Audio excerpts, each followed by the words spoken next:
Sebagai wujud syukur kehadapan Tuhan Yang Maha Esa dan menjaga keseimbangan hubungan manusia dengan alam, warga desa Pekraman Kukuh Tabanan mempersembahkan ribuan buah kepada ratusan kera di Alas Kedaton.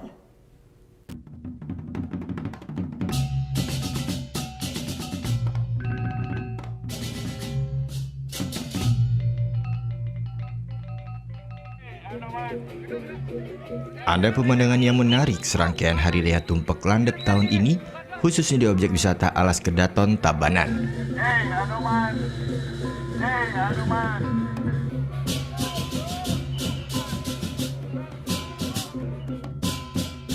Warga desa Pekraman Kukuh Tabanan mempersembahkan pajegan buah atau rangkaian buah yang disusun menjulang ke atas setinggi 2,5 meter dan seberat 2 ton ini.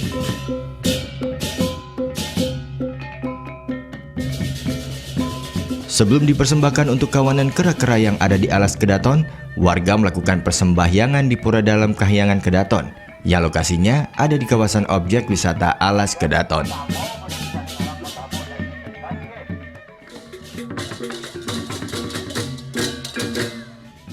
Usai melakukan persembahyangan, barulah warga mengarak rangkaian buah ini mengitari kawasan Alas Kedaton sebanyak 3 kali. Setiap 6 bulan kami mengadakan gebogan, tapi pada hari ini kami meningkatkan yang disebut dengan mengaturkan gebogan utawi atau pajagan besar yang disebut dengan pajagan buah. Maka dari latar belakang itu kami mengadakan karena kami selaku penganyah sekalian juga penanggung jawab Desa Pekraman merasa berterima kasih atas apa yang diberi kepada Ida Sang Hyang Widi dari sekian tahun. Kami hari ini mengatakan syukur dengan mewujudkan pajagan yang disebut dengan pajagan buah. Setelah diarak, rangkaian buah ini pun dipersembahkan untuk kera-kera di Alas Kedaton. Makin ore 1.000 ore. Tuan kuniki wonten buah 1.200 biji. Banyaknya warga dan wisatawan yang menyaksikan ternyata cukup membuat kera-kera ini tidak berani mendekati pajegan buah ini.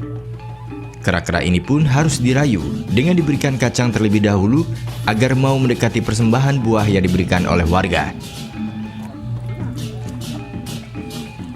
Meski sudah diberikan kesempatan untuk berebut buah, ternyata kera-kera ini masih enggan menghabiskan rangkaian buah yang sudah disiapkan warga. Persembahan buah untuk kera-kera ini adalah serangkaian dengan perayaan Hari Suci Tumpek Kandang, yakni salah satu upacara dalam rangka memuja keagungan Tuhan dengan cara melakukan pemeliharaan sebaik-baiknya atas ciptaannya berupa binatang yang jatuh setiap 6 bulan sekali. Surya Sanjaya melaporkan untuk NET.